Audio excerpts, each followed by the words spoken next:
So here we're seeing the new fold and go powered wheelchair. It's joystick controlled. It folds and unfolds in seconds. The joystick, as you can see here, is very user friendly. It's so simple to operate. In fact, this unit, this powered wheelchair, can turn around in its own space.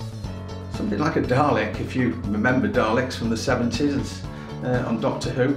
It can turn around literally where it is, just like that. Customers tend to choose this one for comfort and stability. It's much more comfortable than a traditional scooter because it's more like a chair to sit in. It's very stable, of course, with its big wheels at the back and puncture-proof tyres. This is also airline friendly, so you can take it on an airline with you. It's got a massive 13 miles range every time it's charged up.